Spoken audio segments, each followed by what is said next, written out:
ओम नमः शिवाय। हर हर महादेव। हे कैलाशपति महादेव, हे भोलेनाथ, हे शंकर, आपको कोटि कोटि प्रणाम। आप ही आदि हैं, आप ही अनंत हैं, आप ही सृष्टि के आधार हैं और आप ही संपूर्ण जगत के कल्याण करता हैं। आज हम श्रद्धा और भक्ति के साथ भगवान शिव की पावन कथा का श्रवण करेंगे, जो शिव पुराण में वर्णित दिव्य प्रसंगों से प्रेरित है। कहा जाता है कि भगवान शिव का स्मरण मन को शांति देता है और भक्त के हृदय में भक्ति का प्रकाश जगाता है। इसलिए आइए कुछ क्षण के लिए अपने मन को शांत करें, भगवान शिव का ध्यान करें और प्रेम से बोलें, ओम नमः शिवाय। ओम नमः शिवाय। हर हर महादेव। भगवान शिव के अनंत स्वरूप की कथा सृष्टि के आरंभ से भी पहले, जब चारों ओर केवल असीम शांति और अंधकार था, तब न कोई दिखाई देने वाला संसार था, न कोई जीव, न कोई देवता। उसी अनंत शून्य में परम तत्व के रूप में भगवान शिव का अस्तित्व माना गया है। शिव को आदि और अंत से परे कहा गया है। उनका न कोई जन्म है और न कोई अंत। वे समय के भी स्वामी हैं, इसलिए उन्हें महाकाल कहा जाता है। एक समय भगवान ब्रह्मा और भगवान विष्णु के बीच ये प्रश्न उठा कि दोनों में श्रेष्ठ कौन है। तभी उनके सामने एक अद्भुत अनंत ज्योतिर्मय स्तंभ प्रकट हुआ। उस दिव्य प्रकाश का न कोई आरंभ दिखाई दे रहा था और न कोई अंत। तब दोनों ने निश्चय किया कि जो इस ज्योतिर्मय स्तंभ का आदि या अंत खोज लेगा, वही श्रेष्ठ माना जाएगा। भगवान विष्णु उसका अंत खोजने के लिए नीचे की ओर चले गए और भगवान ब्रह्मा उसके आरंभ की खोज में ऊपर की ओर चले गए। लेकिन बहुत दूर जाने के बाद भी उस दिव्य ज्योति का न आदि मिला, न अंत। तब उन्हें अनुभव हुआ कि यह कोई साधारण प्रकाश नहीं, बल्कि परम शिव का अनंत स्वरूप है। और उसी क्षण दोनों देवताओं के मन में भगवान शिव के प्रति श्रद्धा जाग उठी। यही वो दिव्य ज्योति थी, जिसे आगे चलकर ज्योतिर्लिंग के रूप में भगवान शिव की महिमा से जोड़ा गया। हर हर महादेव। भगवान शिव का दिव्य स्वरूप, भगवान शिव की अनंत ज्योति का रहस्य समझने के बाद ब्रह्मा और विष्णु दोनों ने उस परम शक्ति के सामने श्रद्धा से अपना मस्तक झुका दिया। तभी उस दिव्य ज्योति से भगवान शिव का अद्भुत स्वरूप प्रकट हुआ। जटाओं में पवित्र गंगा विराजमान थी, मस्तक पर अर्धचंद्र सुशोभित था और उनके कंठ में सर्प शोभा पा रहे थे। उनके ललाट पर तीसरा नेत्र था, जो उनके अद्भुत तेज और शक्ति का प्रतीक माना जाता है। उनके हाथ में त्रिशूल और डमरू था। उनके शरीर पर भस्म सुशोभित थी और वे कैलाश पर्वत को अपना धाम बनाकर समस्त प्राणियों पर अपनी कृपा बरसाते थे। भगवान शिव का ये स्वरूप जितना रहस्यमय है, उतना ही करुणामय भी है। वे देवताओं के भी देव हैं, इसलिए उन्हें महादेव कहा जाता है। वे अपने भक्त से धन, वैभव या बड़ी बड़ी भेंट नहीं मांगते। सच्चे मन से किया गया स्मरण और श्रद्धा ही उन्हें प्रिय मानी जाती है। इसी कारण भगवान शिव को भोलेनाथ कहा जाता है, जो सच्ची भक्ति से प्रसन्न होकर अपने भक्तों पर शीघ्र कृपा करते हैं। लेकिन महादेव की कथा यहीं समाप्त नहीं होती। उनके जीवन का सबसे सुंदर और भावपूर्ण अध्याय तब आरंभ होता है, जब माता सती का जन्म होता है और उनका संबंध स्वयं भगवान शिव से जुड़ता है। और अब कथा आगे बढ़ती है, माता सती के जन्म और भगवान शिव से उनके विवाह की ओर।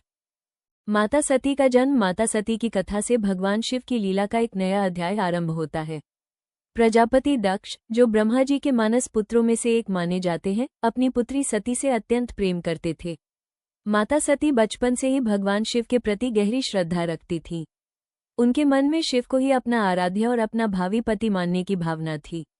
जैसे जैसे सती बड़ी होती गई, उनकी शिव भक्ति और भी गहरी होती गई। वे भगवान शिव का ध्यान करती, उनका स्मरण करती और मन ही मन यही प्रार्थना करती, हे महादेव, मेरे मन ने आपको ही अपना स्वामी माना है। यदि मेरी भक्ति सच्ची है, तो मुझे आपकी ही शरण प्राप्त हो। माता सती की भक्ति देखकर भगवान शिव प्रसन्न हुए। समय बीता और माता सती तथा भगवान शिव का विवाह हुआ। कैलाश पर महादेव और सती का जीवन प्रेम, भक्ति और तपस्या से परिपूर्ण था। माता सती भगवान शिव की अर्धांगिनी बनकर उनके साथ रहने लगी। लेकिन प्रजापति दक्ष के मन में भगवान शिव के प्रति वो सम्मान नहीं था, जिसकी महादेव के भक्त उनसे अपेक्षा करते थे। धीरे धीरे यही भावना आगे चलकर एक ऐसी घटना का कारण बनी, जिसने देवताओं और समस्त संसार को हिला दिया। और अब कथा आगे बढ़ती है, प्रजापति दक्ष के उस महान यज्ञ की ओर, जहां भगवान शिव को आमंत्रित नहीं किया गया था। दक्ष प्रजापति का यज्ञ समय बीतता गया। एक दिन प्रजापति दक्ष ने एक विशाल यज्ञ का आयोजन करने का निर्णय लिया। इस यज्ञ में अनेक देवताओं, ऋषियों और महर्षियों को आमंत्रित किया गया। लेकिन दक्ष ने भगवान शिव को निमंत्रण नहीं भेजा। जब माता सती को इस यज्ञ के बारे में पता चला, तो उनके मन में अपने पिता के घर जाने की इच्छा हुई।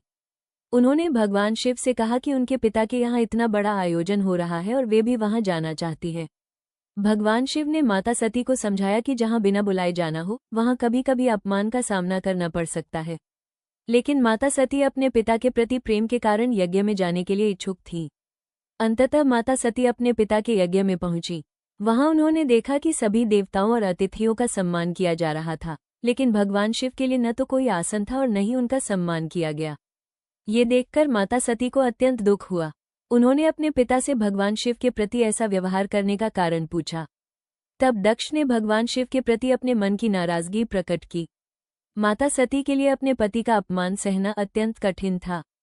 उन्होंने सभा में उपस्थित सभी लोगों के सामने कहा कि भगवान शिव का अपमान करना वास्तव में स्वयं धर्म और सत्य का अपमान करना है।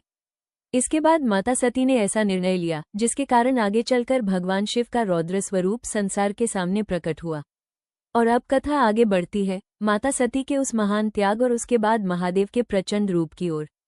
माता सती का त्याग और महादेव का रौद्र रूप। माता सती ने जब अपने पति भगवान शिव का अपमान होते देखा तो उनका हृदय अत्यंत व्यथित हो उठा।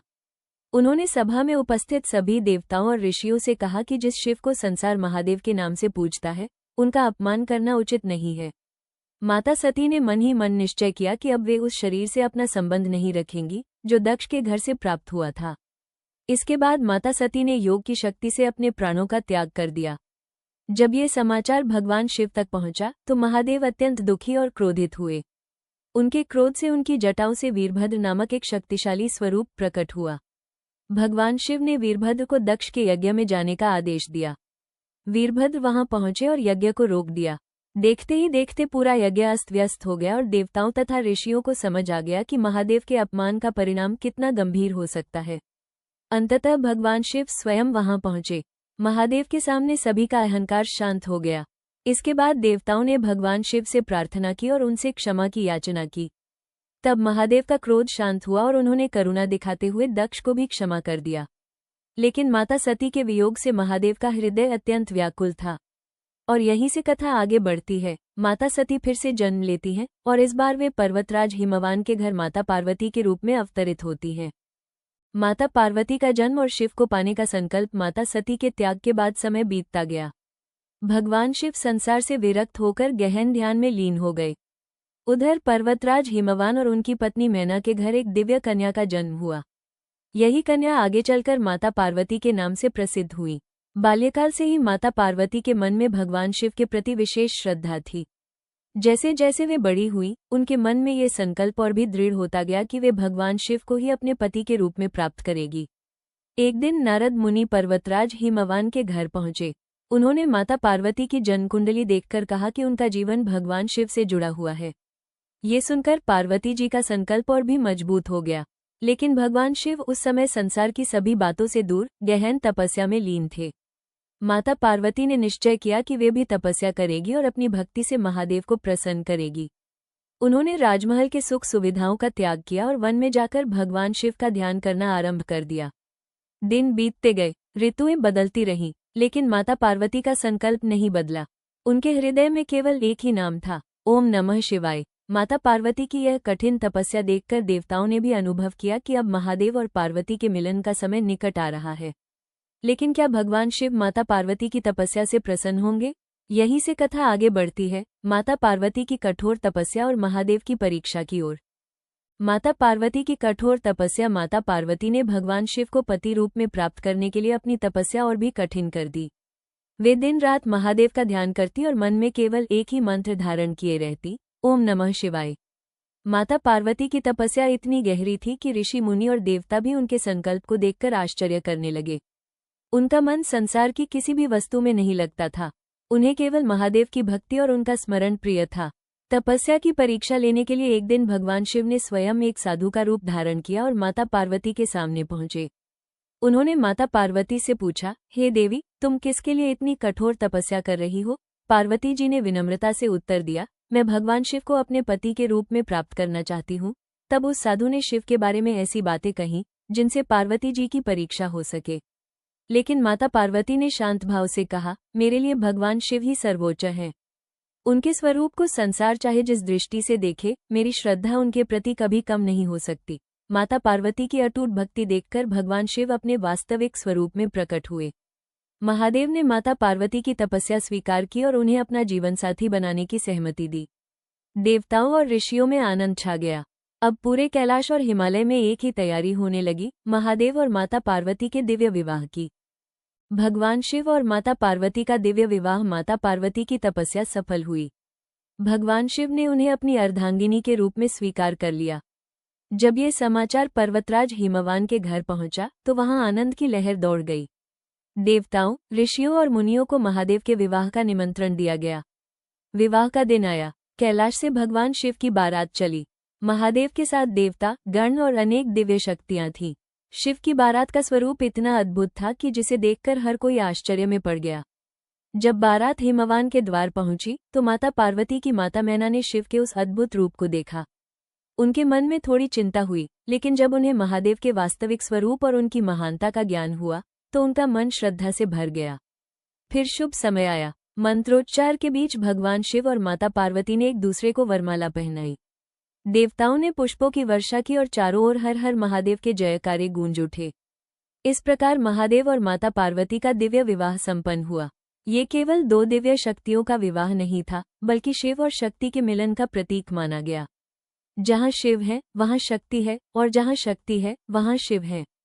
इसी दिव्य मिलन से आगे चलकर भगवान गणेश और भगवान कार्तिकेय के प्राकट्य की कथा भी जुड़ती है।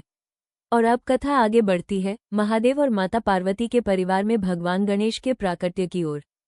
भगवान गणेश का प्राकट्य। महादेव और माता पार्वती के विवाह के बाद कैलाश पर्वत पर एक नया आनंद छा गया। माता पार्वती और भगवान शिव की दिव्य लीलाएं संसार में शिव शक्ति की महिमा का संदेश देने लगी। एक समय माता पार्वती ने अपने लिए एक ऐसे बालक की इच्छा की जो उनके प्रति पूर्ण रूप से समर्पित हो और उनकी आज्ञा का पालन करे। माता पार्वती ने अपनी शक्ति से एक दिव्य बालक को प्रकट किया। वह बालक अत्यंत तेजस्वी और आज्ञाकारी था। माता पार्वती ने उसे अपना द्वारपाल बनाया और कहा, जब तक मैं अनुमति न दूं, किसी को भी भीतर मत आने देना। बालक ने माता की आज्ञा को अपना धर्म मान लिया। कुछ समय बाद भगवान शिव वहां पहुंचे। बालक ने उन्हें रोक दिया क्योंकि उसे माता पार्वती की आज्ञा याद थी। भगवान शिव ने समझाया कि वे माता पार्वती के पति हैं, लेकिन बालक अपनी माता की आज्ञा से पीछे नहीं हटा। इस प्रसंग में महादेव और उस बालक के बीच संघर्ष की स्थिति उत्पन्न हुई। जब माता पार्वती को ये ज्ञात हुआ तो उन्होंने अपने पुत्र के लिए दिव्य शक्ति का प्राकट्य किया और देवताओं को भी चिंता होने लगी। अंततः माता पार्वती और भगवान शिव के बीच संवाद हुआ। महादेव ने बालक के प्रति करुणा दिखाई और उसे एक नया जीवन प्रदान किया। इसी प्रसंग के बाद वो बालक गणों के अधिपति गणपति के रूप में प्रसिद्ध हुआ। भगवान शिव ने उसे आशीर्वाद दिया कि किसी भी शुभ कार्य से पहले सबसे पहले उसी का स्मरण किया जाएगा। इस प्रकार माता पार्वती के प्रिय पुत्र भगवान गणेश संसार में प्रथम पूज्य कहलाए। और अब कथा आगे बढ़ती है महादेव के दूसरे पुत्र भगवान कार्तिकेय के प्राकट्य और उनके दिव्य पराक्रम की ओर। भगवान कार्तिकेय का प्राकट भगवान गणेश के बाद महादेव और माता पार्वती के परिवार में भगवान कार्तिकेय की कथा आती है। उस समय देवताओं पर एक शक्तिशाली असुर का संकट था। देवताओं को ऐसी शक्ति की आवश्यकता थी जो उस असुर का सामना कर सके। तब भगवान शिव की दिव्य शक्ति से कार्तिकेय जी का प्राकट्य हुआ। उन्हें देवताओं ने अत्यंत तेजस्वी और पराक्रमी योद्धा के रूप में देखा। कार्तिकेय जी को देवताओं ने युद्ध की शिक्षा और दिव्य अस्त्र शस्त्र प्रदान किए। वे बाल्यावस्था से ही अद्भुत तेज और साहस से संपन्न थे। जब असुरों के अत्याचार से देवता और संसार परेशान हुए, तब कार्तिकेय जी ने धर्म की रक्षा के लिए उनका सामना किया। उनके हाथ में दिव्य शक्ति थी और उनका वाहन मयूर था।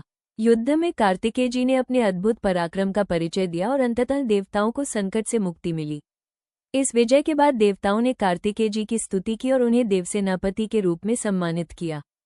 इस प्रकार महादेव के परिवार में गणेश जी बुद्धि और प्रथम पूज्यता के प्रतीक बने, तो कार्तिकेय जी साहस, ज्ञान और पराक्रम के प्रतीक माने गए। लेकिन भगवान शिव की महिमा की कथा अभी और आगे बढ़ती है। अब आता है वो अद्भुत प्रसंग जब संसार के कल्याण के लिए महादेव ने विष को अपने कंठ में धारण किया और नीलकंठ कहलाए। समुद्र मंथन और नीलकंठ महादेव समय बीतता गया। एक समय देवताओं और असुरों ने मिलकर समुद्र मंथन करने का निश्चय किया।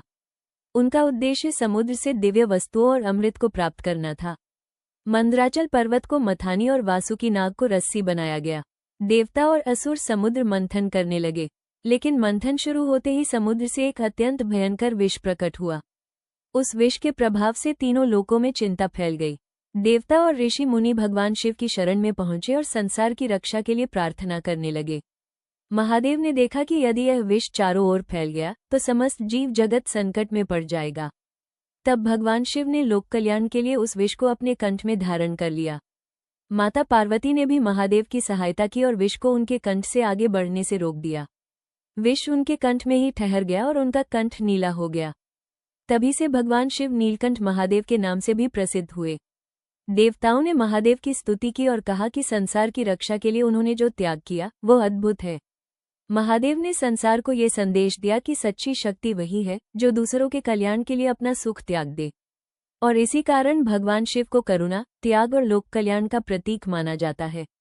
लेकिन महादेव की महिमा केवल देवताओं तक सीमित नहीं है। अब कथा आगे बढ़ती है उनके प्रिय भक्तों और उनकी भक्ति की ओर, जहां भगवान शिव अपने भक्तों की सच्ची श्रद्धा से प्रसन्न होकर उन्हें आशीर्वाद देते हैं। महादेव और सच्ची भक्ति भगवान शिव को भोलेनाथ इसलिए कहा जाता है क्योंकि वे अपने भक्तों की सच्ची भावना को देखते हैं, बाहरी दिखावे को नहीं। शिव पुराण की परंपरा में भगवान शिव की भक्ति का विशेष महत्व बताया गया है। भक्त चाहे किसी भी स्थिति में हो, यदि उसके मन में महादेव के प्रति सच्ची श्रद्धा है तो उसकी भक्ति भगवान शिव तक पहुंचती है। एक भक्त के पास धन संपत्ति न हो, बड़े बड़े पूजन की सामग्री न हो, फिर भी यदि वो प्रेम से ओम नमः शिवाय का स्मरण करता है तो वही भावना उसके लिए सबसे बड़ी पूजा बन जाती है। इसीलिए शिवलिंग पर जल अर्पित करते समय भक्त अपने मन की चिंता, अहंकार और दुख भी महादेव को समर्पित करता है। कहा जाता है कि महादेव की भक्ति में सबसे महत्वपूर्ण है मन की सच्चाई। भगवान शिव हमें ये शिक्षा देते हैं कि जीवन में चाहे कितनी भी कठिनाइयां क्यों न आए, हमें सत्य, धैर्य और भक्ति का मार्ग नहीं छोड़ना चाहिए। जो व्यक्ति अपने मन को शांत रखकर भगवान शिव का स्मरण करता है, उसके भीतर धीरे धीरे विश्वास और सकारात्मकता का भाव मजबूत होता है। महादेव की यही सरल भक्ति आगे चलकर उनके ज्योतिर्लिंगों की महिमा से भी जुड़ती है। भारत की पवित्र धरती पर अनेक ऐसे स्थान हैं जहां भगवान शिव की ज्योतिर्लिंग रूप में आराधना की जाती है और करोड़ों भक्त श्रद्धा से वहां दर्शन करने जाते हैं। अब कथा आगे बढ़ती है भगवान शिव के पवित्र ज्योतिर्लिंगों की महिमा की ओर। भगवान शिव के ज्योतिर्लिंगों की महिमा। भगवान शिव की महिमा अनंत है। उनके ज्योतिर्लिंगों को उनकी दिव्य ज्योति और शिव तत्व का पवित्र प्रतीक माना जाता है। भारत की पवित्र भूमि पर 12 ज्योतिर्लिंग विशेष रूप से प्रसिद्ध हैं। इनमें सबसे पहले गुजरात के सोमनाथ का स्मरण किया जाता है। इसके बाद आंध्र प्रदेश का श्रीशैम मल्लिकार्जुन, मध्य प्रदेश का महाकालेश्वर और ओंकारेश्वर, उत्तराखंड का केदारनाथ, महाराष्ट्र का भीमाशंकर और त्रयंबकेश्वर, झारखंड का बैद्यनाथ, गुजरात का नागेश्वर, तमिलनाडु का रामेश्वरम, उत्तर प्रदेश का काशी विश्वनाथ और महाराष्ट्र का कृष्णेश्वर शामिल हैं। हर ज्योतिर्लिंग की अपनी अलग कथा और धार्मिक परंपरा है, लेकिन सभी में एक ही भावना दिखाई देती है, भगवान शिव के प्रति अटूट श्रद्धा। भक्त जब इन पवित्र धामों में पहुंचते हैं तो उनके मन में यही भावना होती है कि वे महादेव की उस दिव्य ज्योति के दर्शन कर रहे हैं जिसका न आदि है और न अंत। काशी में उन्हें विश्वनाथ, उज्जैन में महाकाल, केदारनाथ में केदारेश्वर और सोमनाथ में सोमनाथ महादेव के रूप में श्रद्धा से पूजा जाता है। भगवान शिव का संदेश केवल मंदिरों तक सीमित नहीं है। वे हमें सिखाते हैं कि जीवन में अहंकार को छोड़कर सत्य और करुणा को अपनाकर तथा अपने कर्मों को ईश्वर को समर्पित करके हम अपने जीवन को सार्थक बना सकते हैं। और अब हमारी कथा अपने अंतिम चरण की ओर बढ़ रही है, भगवान शिव की भक्ति का सार और महादेव से मिलने वाली जीवन की अमूल्य सीख। भगवान शिव की भक्ति का सार। भगवान शिव की कथा केवल उनके दिव्य स्वरूप और उनकी लीलाओं की कथा भगवान नहीं शिव है। की महिमा का सबसे ये हमें सुंदर जीवन पक्ष जीने का यही है मार्ग कि भी वे अपने दिखाती भक्त है। की भक्ति में महादेव दिखावा हमें नहीं, सिखाते बल्कि हैं कि उसके मन मनुष्य की को अपने सच्चाई भीतर देखते के हैं। अहंकार को शांत एक करना भक्त यदि चाहिए। पूरे मन से महादेव जैसे का भगवान स्मरण शिव करता है कैलाश तो पर उसकी रहते हुए छोटी भी सी पूजा संसार भी के उसके मोह लिए से दूर बहुत रहते मूल्यवान हैं। मानी वैसे ही जाती हमें है। भी अपने कर्तव्यों को इसी निभाते भावना हुए को मन समझाने ध्याने के के लिए लिए शिव रखना भक्ति की चाहिए। परंपरा में अनेक उनके भक्तों के मस्तक पर प्रसंग चंद्रमा सुनाए हमें जाते हैं। शीतलता का संदेश इन देता कथाओं है। में एक बात उनकी बार बार जटाओं में सामने आती विराजमान है, गंगा जिसके मन में पवित्रता शिव का के प्रति प्रतीक मानी अटूट जाती विश्वास है। हो। उनके उनके हाथ हाथ का का कठिन त्रिशूल हमें परिस्थिति याद में भी दिलाता अपनी है कि भक्ति जीवन नहीं में आने छोड़ता। वाली कठिन भक्ति परिस्थितियों का का अर्थ सामना यह नहीं साहस कि और जीवन विवेक में से कभी करना कठिनाई चाहिए। नहीं आएगी। महादेव का भक्ति नील का कंठ अर्थ है स्वरूप हमें कठिनाई त्याग और आने पर धैर्य भी की विश्वास सीख बना देता है। रहे। और जब सबसे बड़ी मनुष्य बात दुख में होता भगवान है शिव की तब वो भक्ति में अक्सर दिखावा पूछता है, नहीं, मेरे भावना साथ ही ऐसा महत्वपूर्ण क्यों हो है। रहा है। लेकिन इसलिए शिव जब भी भक्ति मन हमें परेशान सिखाती हो, है कि हर कुछ क्षण परिस्थिति शांत में होकर धैर्य महादेव रखें का और अपने स्मरण कर्म करें करते और रहें। प्रेम से कहें, हे महादेव भोलेनाथ, के सामने मुझे सिर सिर झुकाने झुकाने का का अर्थ अर्थ केवल केवल अपनी अपनी इच्छा इच्छा मांगना नहीं, मेरे बल्कि मन यह से कहना अहंकार भी और है, भय हे दूर करना और भोलेनाथ, मेरे जो भीतर मेरे लिए सत्य, उचित हो, धैर्य और वही मुझे करुणा देना बनाए और उसे रखना, स्वीकार यही करने की शिव शक्ति भक्ति भी का देना, सुंदर सार यही है। सच्ची श्रद्धा है। लेकिन महादेव की और कथा जब अभी भक्त इस पूरी नहीं भावना हुई से है। महादेव को अब याद हम उस करता है, प्रसंग की तो ओर उसके बढ़ेंगे भीतर डर की जहां जगह भगवान शिव विश्वास अपने और भक्तों बेचैनी पर की अपनी जगह कृपा का शांति का अद्भुत भाव आने परिचय लगता देते है। हैं। इसीलिए सदियों से भक्त एक ही नाम का स्मरण करते आए हैं, ओम नमः शिवाय। अब कथा आगे बढ़ती है शिवरात्रि की पवित्र महिमा और भगवान शिव की आराधना की ओर। महाशिवरात्रि की पावन महिमा भगवान शिव की आराधना में महाशिवरात्रि का विशेष महत्व माना जाता है। इस पवित्र अवसर पर भक्त दिन रात महादेव का स्मरण करते हैं और श्रद्धा से शिवलिंग पर जल अर्पित करते हैं। महाशिवरात्रि की रात को भक्त भगवान शिव का ध्यान करते हुए ओम नमः शिवाय का जाप करते हैं। कई भक्त रात्रि में जागरण करते हैं और शिव की पूजा अलग अलग प्रहरों में करते हैं। इस दिन बेलपत्र, जल और श्रद्धा से की गई पूजा को विशेष महत्व दिया जाता है। लेकिन शिव पूजा का सबसे बड़ा अर्थ केवल पूजा की सामग्री नहीं है। महादेव हमें अपने भीतर झांकने की प्रेरणा देते हैं। हम अपने जीवन से क्रोध, अहंकार, छल और द्वेष को दूर करने का संकल्प लें, यही शिव आराधना की सच्ची भावना है। जब भक्त शिवलिंग पर जल चढ़ाता है तो वो मन ही मन प्रार्थना करता है, हे महादेव, मेरे मन को भी इस जल की तरह निर्मल कर दीजिए।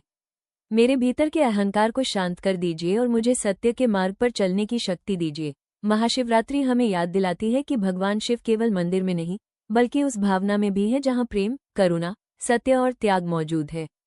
और अब हमारी कथा धीरे धीरे अपने अंतिम चरण की ओर बढ़ रही है। आगे हम जानेंगे कि भगवान शिव के स्वरूप से हमें अपने जीवन के लिए कौन कौन सी अमूल्य सीख मिलती है। महादेव के स्वरूप में छिपी जीवन की सीख भगवान शिव का स्वरूप अपने आप में एक गहरा संदेश देता है। उनकी जटाओं में बहती गंगा हमें पवित्रता और शांति का संदेश देती है। उनके मस्तक पर सुशोभित चंद्रमा हमें सिखाता है कि कठिन परिस्थितियों में भी अपने मन को शांत रखना चाहिए। उनका तीसरा नेत्र हमें अपने भीतर के अज्ञान को दूर करके सत्य को पहचानने की प्रेरणा देता है। महादेव के हाथ में त्रिशूल है।